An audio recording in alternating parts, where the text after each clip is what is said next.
Hello and welcome to a Wonder Care podcast, formerly known as Wonder Baba podcast. I'm Sheena Mitchell, pharmacist and mum of 3. I combine healthcare and practical advice to support you on your parenting journey. I bring you this episode with the support of Salin Plus Breathe Easy Salt Therapy device. This week, I'm talking all about whether or not it's okay to let people kiss your newborn baby. It can be one of those awkward situations where you know you don't want to let people. Little babies are so vulnerable. But how do you actually deal with that? Does everyone take that news well? No, particularly some very persistent grandparents. So I put it to my Instagram following. You can follow me on Instagram, by the way, for these fun chat boxes at wondercare_IRL. So I was asking people if they're comfortable with people kissing their newborn babies. And the responses, well, there were a lot. So the very, very, very clear response was no, absolutely not. I don't want anyone touching my newborn. They haven't had all their vaccines. They're so vulnerable. I don't see why there's a need. People don't think about the germs that are on them. All of that. It did become apparent, though, that a lot of people struggle to maybe explain this to people. Particularly the grandparents got mentioned a lot. So today I am going to arm you with some information which is factual, because I don't think there's any point in saying, no, you can't kiss the baby, because some people may interpret that, I suppose, sensitively and think it's to do with them. So always reassure people who are giving your little baby a little cuddle that, no, you don't want them kissing them. And there are very good reasons for that. And then in another few months, the baby will absolutely be able to receive their kisses if they're healthy and well. But for now, they're just too delicate. What can actually happen if you kiss a baby? So ultimately, kissing a baby can spread germs that leads to illnesses. And some of these illnesses are very difficult for newborns' immune systems to fight. There are some illnesses that spring to mind. I'm going to talk about cold sores more in a minute, but I think it's important to say it's not just cold sores. RSV, which we're all very aware of now because we've had a really rough season for it, and while the levels have gone down, it's not completely eradicated for this year. RSV can cause really severe breathing problems in babies, and it can actually affect their heart and brain as well. So anyone could be carrying RSV, even an adult that seems well, because they're not symptomatic, because they have immunity. So it's important to remind people that they don't actually know what they're carrying. Just because they're not sick doesn't mean that they don't actually have the virus. Newborns have developing immune systems. They're not as robust as an older child, and they have to work really hard to keep their little tiny bodies fighting infection and disease.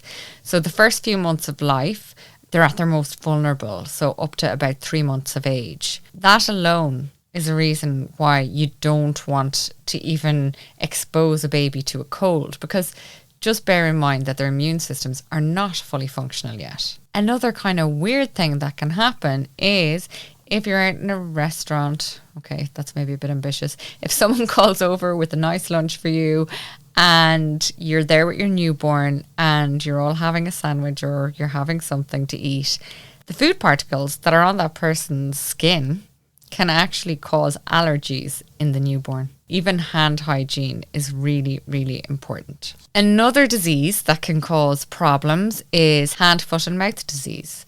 And we are in that kind of season at the moment. Obviously, hand, foot and mouth disease causes a rash around the hands, the mouth, the leg area, sometimes the nappy area as well. But it's not normally life-threatening. But it can make infants with weaker immune systems a lot sicker. So this is one that's quite important if you've got other children coming over to visit, so children under 10 are most likely to be carrying this quite common disease. Okay, so now onto the big one, cold sores. Cold sores are caused by a virus called the herpes simplex virus, and it's extremely common. The tricky thing with cold sores is that if a younger baby gets the herpes simplex virus, they can develop a condition which is known as neonatal herpes. This can be very serious for a young baby, and their immune system will struggle to fight off the virus. So if someone who has a cold sore, they mightn't even have felt the tingle yet, they mightn't have realised, or they might think that their cold sore is all dried up and so it's safe. But if it's not and they kiss the baby, then your baby can catch the herpes simplex virus. A baby is most at risk of getting a herpes infection in the first 4 weeks after birth. I remember after having one of my babies, obviously I was so run down and I got a cold sore myself. It's very difficult to manage, and actually for mums who have a cold sore, the Compeed cold sore plasters are invaluable in that situation because they cover the blister, and it just means that if you forget not to touch your mouth after washing your hands, then at least there is a barrier there and you're less likely to get any of the infected fluid onto your hands. So how do you know if a newborn has a problem with herpes? They can become quite sick after catching the virus. They'll be lethargic, irritable, not feeding. They'll generally have a high temperature. They can have rash or sores on the skin, particularly around the eyes and the inside of the mouth. If your child obviously has any breathing difficulties or is difficult to wake or is breathing rapidly, then you know it's an emergency situation and you need to seek help. But often, and this is the hard bit to decipher, but a baby won't have any specific herpes symptoms such as the rash or little blisters, and they can become unwell quite quickly, so you do need to act fast. Obviously, it's not something to be majorly frightened of because you will identify it if it happens, if your baby is suddenly lethargic, no matter what infection is going on. For a child under 3 months, you do need to be rushing them for medical attention.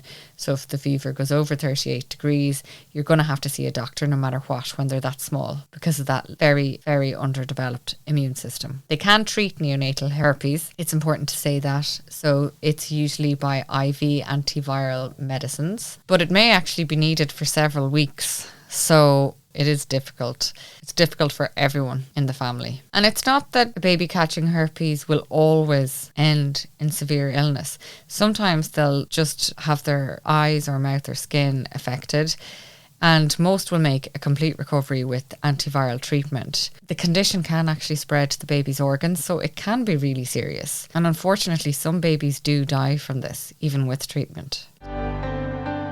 So in terms of advice for visitors who may be coming over to see the baby, and look, this isn't as hard as a challenge as it was pre-COVID. Pre-COVID, people thought you were a lunatic if you wouldn't just hand over your baby and let everyone cuddle them. But now I think people are much more aware of infection prevention. If you have someone and you do want to let them hold the baby, because that is okay, and sometimes a bit of love is good for a baby, it's no problem. And you're not wrong to ask someone to wash their hands before they do. And even for yourself, it's a good idea to wash your hands before holding your own baby and before breastfeeding if you can, if it's practical. And it's absolutely fine to tell people not to kiss your baby. And I'll go through some kind ways to do that now. From what I can see in the responses that I got on Instagram, a lot of people are very comfortable saying no. But this is a conversation that comes up frequently. So the one thing I want to say is that you are the only person who can advocate for your baby. So never, ever be afraid to put boundaries in place that you are comfortable with. Because ultimately, this is your baby. You're absolutely entitled to say, I don't want anyone hugging or kissing them right now. Or no, I'd rather you didn't come over if you have a cold or you're recovering from whatever illness that you've had. And well, if you think you might be coming down with something, I'd still, even if you don't have it, I'd still rather you didn't call around. So all of that is important, and don't let anyone make you feel bad for that. I think explaining to them what I've said there about a baby having a very underdeveloped immune system for the first 3 months of life is a good way for them to understand what risks actually exist. Because everyone can be a little bit sensitive, it is maybe important to go gently with the older generation.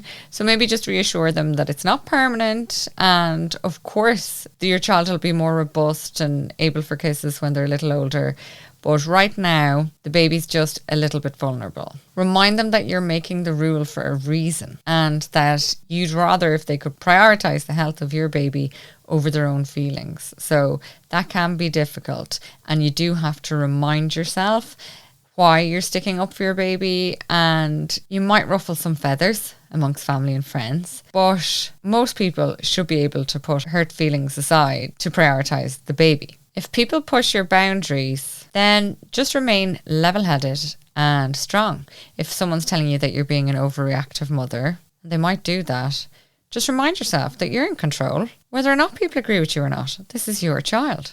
And if someone continues to ignore you, then you're well within your rights to say that until you're prepared to respect my wishes on this, you're not going to be able to see the baby. Like, it sounds awful. And hopefully it won't come to that. Because as I said, we've gone through a period where people are just more aware of infection prevention. And a good way to avoid any conflict is when they text to say that they're coming over, you can probably just pop a little note in your reply back just to avoid any direct confrontation, and so that you're not put in a position that you don't want to be in. Because sometimes when you have a newborn and you haven't slept, from my personal experience, you're very vulnerable and you really aren't able for conflict, and things can spiral really unnecessarily. Just say, yeah, I'd love you to come over and see the baby. Obviously they're still a little young, so you won't be able to kind of cuddle or kiss them today, but we'd absolutely love to see you if you're feeling well. Something like that. And I'd just maybe emphasize for people who are coming over to visit, and if they have young kids, like I know I've had a few friends who've had babies recently, and I'm conscious that I'm arriving over with, an 11-year-old, a 9-year-old and 7-year-old who are all in school, and while they mightn't be unwell, they may very well be carrying lots of disease, as we all know how they spread around school. So sometimes it's just very important that maybe that person who's coming to visit explains to their children so that the kids aren't disappointed and they know the rules before they come in. So maybe say to your friend, I'd love to see the kids and I'd love to see you, but would you mind just telling the kids not to come too close to the baby at the moment just because they're so little? Obviously, when the baby's older, I'll be so happy for them to come over and play with them, and they're going to play a really important role in teaching my baby how to play and potentially babysitting. Just going to put it out there. But for the time being, it's just helpful to remind people to have those conversations with their kids. And that means that you're not in a position where you feel like, you have to give out to someone else's child because they haven't done the prep work.